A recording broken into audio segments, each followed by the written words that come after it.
السلام علیکم ورحمت الله وبرکاته. دوستانو، حدیث ثقلین په مسلم شریف کې او په ترمذی شریف کې راغلی دی. حدیث ثقلین نبی کریم علیه السلام فرمای انی تارک فیکم الثقلین، زه په تاسو کې دوه څیزونه پرېږدم. اول فرمای زه د الله پیغمبر یم، دنیا نه روان یم، زه به الله پاک سره ملاقات کوم، خو د تلو نه مخکې تاسو کې دوه درانه څیزونه پرېږدم، یو قرآن، یو اطرتي، یو زما اهل بیت اطرت. او ترمذی شریف کې دا حدیث راغلی. خو دا حدیث چې زه په تاسو کې قرآن او سنت پرېږدم، دا حدیث په صحیح ستو کې نه راغلی. په صحیح ستو کې صرف دا حدیث راغلی دی. مسلم غونتی شخصیت او بخاری غونتی شخصیت دی دا حدیث نه راوړي چې زه په تاسو کې قرآن او حدیث پرېږدم. دا حدیث دی نه راوړي. او زموږ صحیح ستو هم دا حدیث نه راوړي چې زه په تاسو کې قرآن او سنت پرېږدم.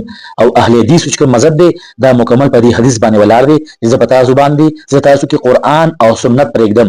خو دا ضعیف حدیث دی. دا حدیث ټول څومره چې راویان دي تاسو ګورئ چې زه په تاسو کې قرآن او سنت پرېږدم، ټول راویان چې دی ضعیف دي. یو راوی هم ټیک نشي. څلور سندونو سره راغلی دا حدیث د صحیح ستو نه علاوه بهر کتابونو کې راغلی. هر چې دا حدیث ثقلین دی دا په مسلم کې راغلی دی، په ترمذی کې راغلی دی، او په مستدرک حاکم کې راغلی دی. او د دې ټول رجال ثقه دي او دا تواتر حد نه مخکې ورغلی دی. او دا تقریبا 42 صحابه کرامو نقل کړی دی. زید بن ارقم، ابو سعید خدری، عبد الله ابن عباس، ډیرو صحابه کرام چې ثقه چې زه په تاسو کې قرآن او اهل بیت پرېږدم.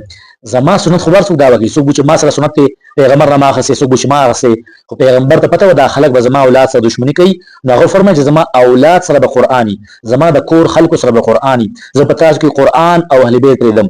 قرآن او اهل بیت یو شان دی. که چا سره سنت دي، چا سره دیني، هغه به قابل او قبول دیني د هغه دین به قایمي، چا چې اهل بیتو نه قرآن او سنت واخیستو. مونږ اهل بیت سره صرف وایو مونږ خو مینه کوو. پیغمبر علیه السلام د مینې لپاره اهل بیت نه پرېښي. نو انی تارک فیکم الثقلین دوه حدیثونه، یو کتاب الله و عترتی اهل بیتی، بل دې مقابله کې جوړ شوی چې کتاب الله و سنتي. کتاب الله و سنتي هم تاسو وګورئ، خپل مطالعه کوئ د دې کوم راویان دي کتاب الله و سنتي ولا هغه راویان هم وګورئ. هغه باندې زموږ ابن حجر اسقلاني صاحب، علامه سیوطي صاحب، عبد البر دي ټول پیوي چې دا قسم زوی ته دام زوی ته د روزم دي دي د حدیث جوړ کړي د اهل بیت مقابله کې. او پیغمبر اسلام فرمایي چې زه په تاسو کې دوه څیزونه قرآن او اهل بیت پرېږدم. دا قرآن او زما ټول اعمال دا بچا سره دا زما د کور خلکو سره، زما اهل بیت سره به زما د علم دروازه علی دی، زه د علم خارم او زما علم ما نه پس زما د اولاد نه واخلي، تاسو به ګمراه شئ، تاسو منځ کې اختلاف را نشي. نو دې خلکو د اهل بیت مقابله کې قرآن او عترتی مقابله کې قرآن او سنتي حدیث راوړي. تاسو خپل تحقیق وکړئ.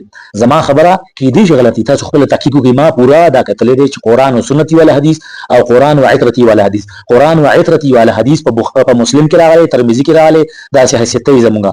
او قرآن او سنتي صحیح سته کې نه دی راغلي، او قرآن او سنتي نور کتابونو کې راغلي، خو ضعیف سند دی مکمل. تاسو خپل وګورئ خیر دی. او د اهل حدیث او د وهابیانو مکمل مذهب په دې حدیث باندې ولاره هغه ضعیف حدیث دی.